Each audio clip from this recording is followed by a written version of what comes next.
ports and for the first time ever into public transport infrastructure. It includes the investment we're making in the national broadband network, and that's continuing to roll out around the country. It also includes the focus on innovation and jobs that you saw in our Australian Plan for Jobs that Minister Combay and I announced a few short months ago. And it includes our national seamless national economy work. We are still an economy that is too fettered by the differences between regulation in different parts of the country, and we've tried to make a difference to that. It's work for the patient, let me assure you, but we have, through COAG, managed to make some differences on that seamless national economy agenda. So the underlying drivers of productivity are ones that we will continue to support and nourish, because we understand their long-term importance for the economy. So a bit like the decision that I've outlined today on improving school education, we wouldn't jeopardise a decision like that, because it will make us stronger and wealthier in the future. So that's why it's so important to us. And even with what you've seen in terms of the tax money reduction coming to the government, the revenue downgrades that I've talked about today, we will continue to fund those important priorities, particularly the work in schools.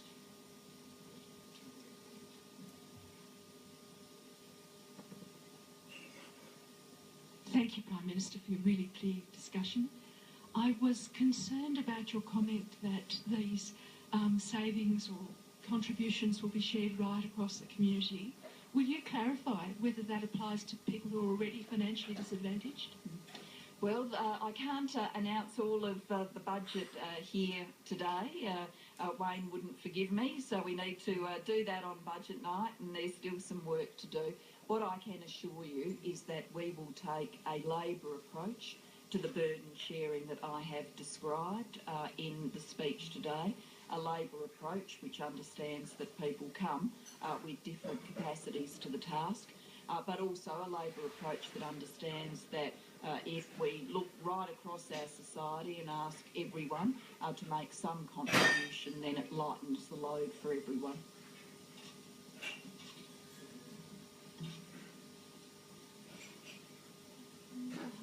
Hello. I just wanted to ask you how we could address the difference between facts and perception. I know you're really focused on the facts, and there seems to be so much misperception.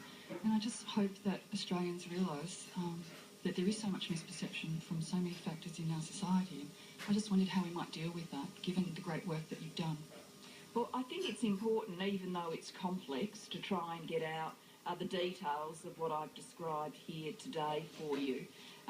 If you step back from the hurly-burly of, day-to-day reporting, I actually think Australians do recognise that we came out of the global financial crisis differently to the rest of the world.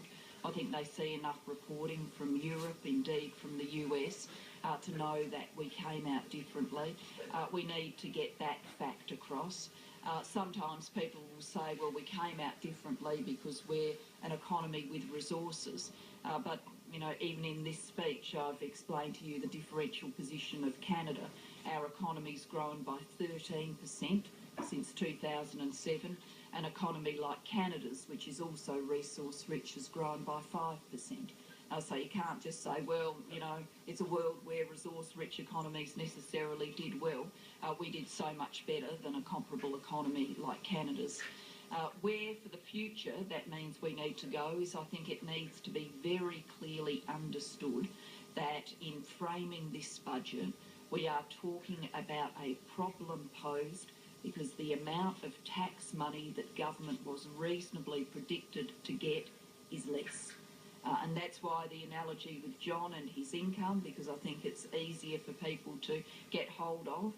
If you reasonably planned for an income increase of 5% each year and then were told very late it wouldn't happen, what would you do? How would you deal with that as an individual? I do think whilst there is a limit to analogies, it does help people understand the nature of the problem. Spending is controlled, and for those who say this is all about spending, and I do note, for example, the Shadow Treasurer has been out today saying this is all about spending. Well, one, he'd need to explain how he dismisses the big revenue downgrades chart that you saw. They are facts.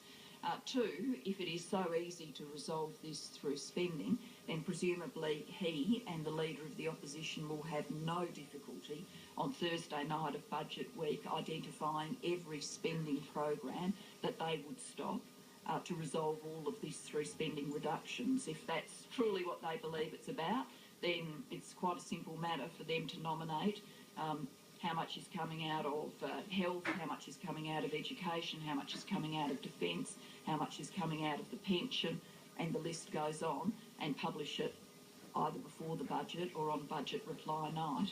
I think if they do not do that, people will be entitled to conclude that it's a little bit more complicated than the simple sloganeering has led people to believe.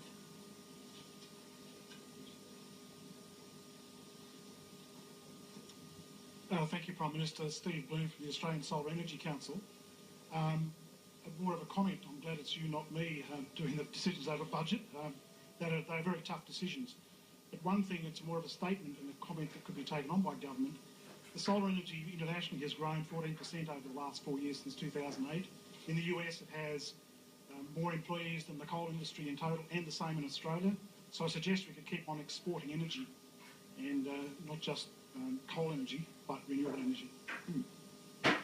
Well, I certainly, accept that comment, and with the work that we are doing transforming our economy through carbon pricing and the renewable energy target, we're seeing a big growth in the use of renewable energy, and we're seeing a reduction, as we wanted to see, of the carbon pollution in our atmosphere.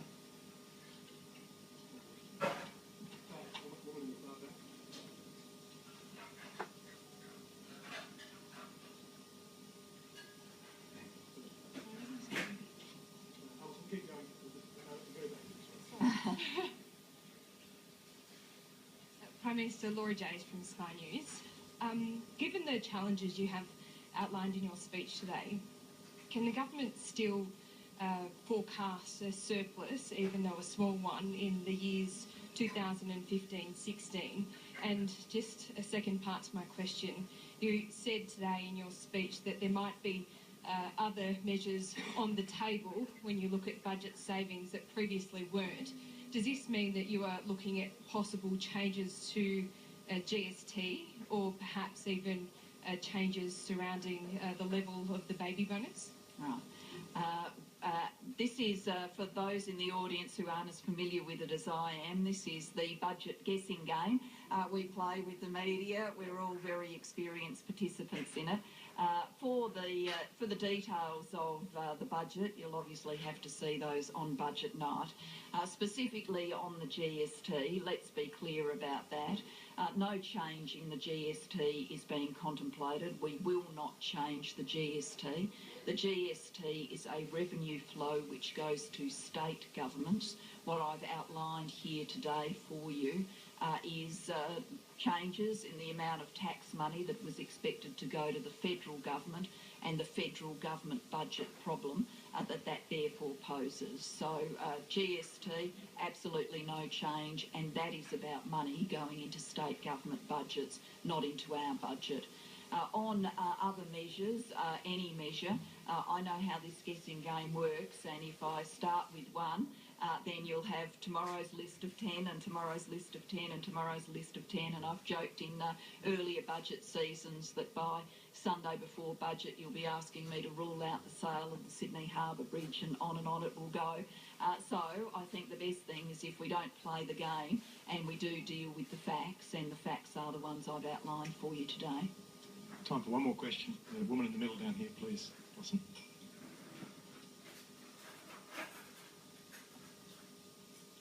Thank you, Prime Minister.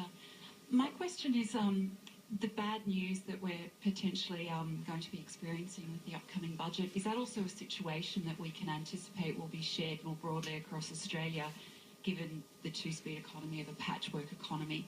So is this something that we need to brace ourselves for as a community more broadly than just one tier of government? Well, I think for people in their day-to-day experience, you know, how do they experience the economy? How do they experience the government's budget? Well, the most important thing